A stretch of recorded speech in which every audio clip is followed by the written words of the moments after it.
Gracias. Thank you, everyone, for coming out. I know it was probably the hottest day and most humid day of the year, but thank you for coming out. I know we've got folks that flew in from New York and other parts of the country as well. But I just want to thank definitely my family, my beautiful wife Liz, and my daughters Alisa and Isabela. Also, little Moisito, Martin, and Julian Emilio. And also my mother and my sister Tanya, who I love very much. And also my sister Sophia, who's out in New York. But also just thanking kind of all of our friends and our family members as well. And even for kind of my partner, Robert Aguilar, who's actually studying for, he's taking a finals test for his MBA. Couldn't be here, and also kind of Balo and Sonia Shaw. But also our Cabrera family. I know Jen, who's always kind of working hard and kicking me in the butt and making everything happen. But also Dolores and Alex. They say it takes a village, and we definitely have a good, great, large team kind of behind us.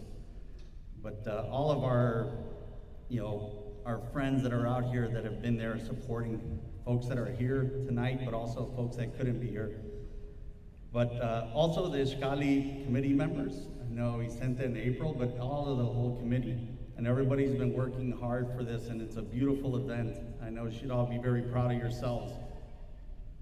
Also want to thank all the sponsors who've come in to support this organization. And some of you not knowing what Iskali does and their purpose and mission, but you're ready to help out and support. So we're very grateful for that. But also all the folks from St. Ignatius and John Chandler, who's in the video, but our San Ignacio group and all the guys and Pete and kind of helping out in the committee and put this together.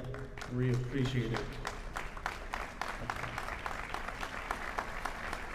I know kind of Iskali, and you can see why it's so easy to get behind an organization like this because of what they do, and they change the lives of youth. And they're out there, at a young age, college years and early 20s, talking about faith and formation.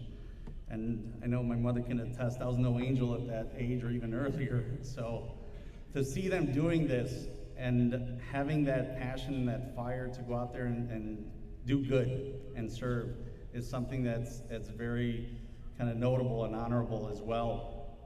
But it's also their Catholic formation and retreat that inspires them. And that is something that, it's something that I wasn't really exposed to. I think my first retreat I went on, it was maybe my senior year of high school, but it was impactful as well. And you can do a lot of things in life, but it's really kind of going out there and having God with you that allows me to do a lot in everything that I do. And it's the only reason that I am where I am. And I never forget that. I think even seeing the video and just hearing the comments, I know growing up in La Villita, it was a tough neighborhood, but I loved that we had the gangs, we're also dodging bullets and getting into fights and getting into trouble. But it was something that was just part of the neighborhood. You didn't really think anything about it. And, we used to joke that, we're broke as the 10 Commandments. And we were always wondering how are we gonna pay the mortgage, how are we gonna put food on the table. And even though we weren't didn't have much money, we were full and rich with love and faith and support. And I think for my family, my grandmother, who couldn't be here, she's 100 years old, she still lives with us. But it's my grandmother's faith and been passed on to my parents and what they've done for us. And that is something that I can't emphasize enough, is that just the faith and love and family that will be there to support so many people. Like, the neighborhood will always have the negative aspects to it. And, even at an early age, I did join a gang and I was getting into trouble. I did like fighting as a kid. And, sometimes I would, sometimes I wouldn't, but sometimes, remember one time I came home and, we got into a fight with some other gang, and I think I was about 9 or 10 years old. And I came home and I had like welts on my head. And my mother's like, Miko, what happened? What happened? I was like, oh, we're playing football, Ma. And my father, he was like, BS. It's like, you're in the gang, you got into a fight. So he took out his belt and whipped me again. I was like, I got 2 whippings that day. So, but I think I was blessed enough, to have God get me back on track and get out of the gang and do other things and play sports, and that was kind of my outlet. But it was really kind of my faith that was kind of the guiding light, and that was really what caused me to go out there and just try to do better and be better. There's many times I slipped up in high school years and after, but I think, even at our company at Cabrera Capital, we're one of the premier, largest Latino financial services firms in the country. And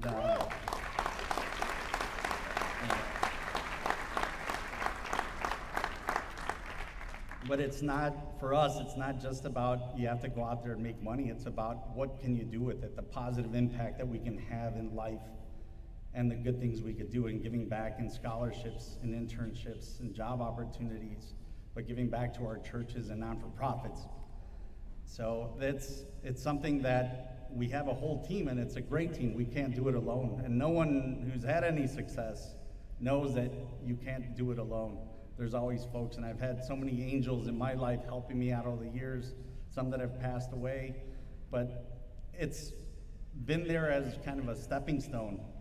But even through some of those struggles, at my firm, and I remember there was a time that, we're struggling really bad for almost like 6 years. I know Dolores knows that too.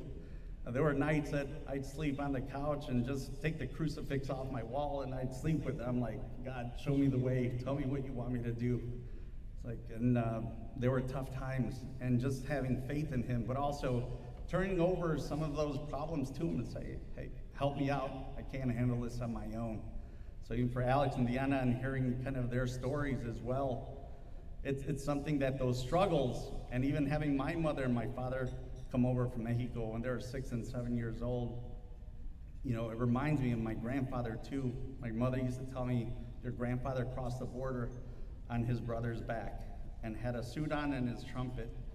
And, he only got his feet wet so that they wouldn't think that he had just crossed over so that he can get a job. But he struggled and brought his family over, and so did my other grandfather. So their struggles is kind of what does fuel me to do better and to do good. And, we've been blessed, and, it's really our faith that really makes that important for us. And I know even for Dolores Huerta, she's 91 years old. She's still full of pea and vinegar, and she's out there fighting, and she's always got ideas. We need to do this, we should do this. And I'm like, wow, when I'm 91, I want to be doing that too and have that energy and passion. So it's something that for the Iskali youth, you have gone through some difficult times, and you'll go through some more difficult times. But you have struggles in life. You'll have family members pass away, dear friends, some to drugs, some to alcohol, some to, other things. But I think it's that neighborhood that's gonna actually, those struggles of, being put down, maybe you're discriminated against, maybe you're passed over for a job, but you've got to take all those struggles and those put downs and embrace them and really kind of harness them, and all that anger and frustration that you might have, that you're going to kind of take all of that and use it as fuel to do something good. And you're going to have to go through brick walls, and you're going to get knocked down, but you got to get right back up and keep fighting and keep pushing. And that was, I was that little kid that I'd get into a fight, but, I'd get knocked down 10 times, but I'd keep getting up. And they're like, stay down, stay down. It's like, no, I have to get back up and keep fighting. And I'd be bloody and whatnot, but, I couldn't. I was too stubborn to stay down. And that's how you have to be in life.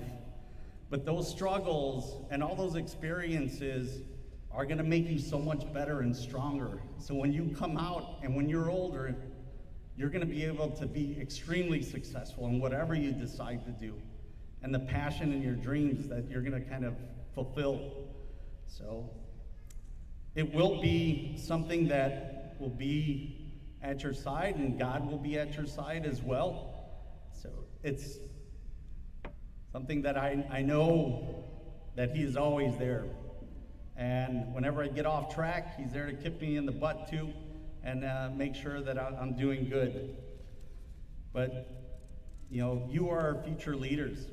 You know, as they had mentioned, my mother said, it's so great to see all the passion for our young Latino youth, and that we are gonna be those leaders in running companies, running government, and doing good, and having that faith in your heart and in your head, and we are gonna make kind of this country and other countries much better too, and add to what we're already contributing.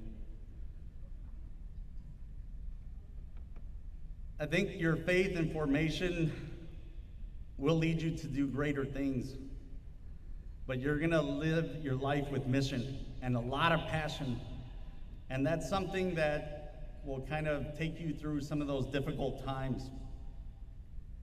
But I'll leave you with these parting words.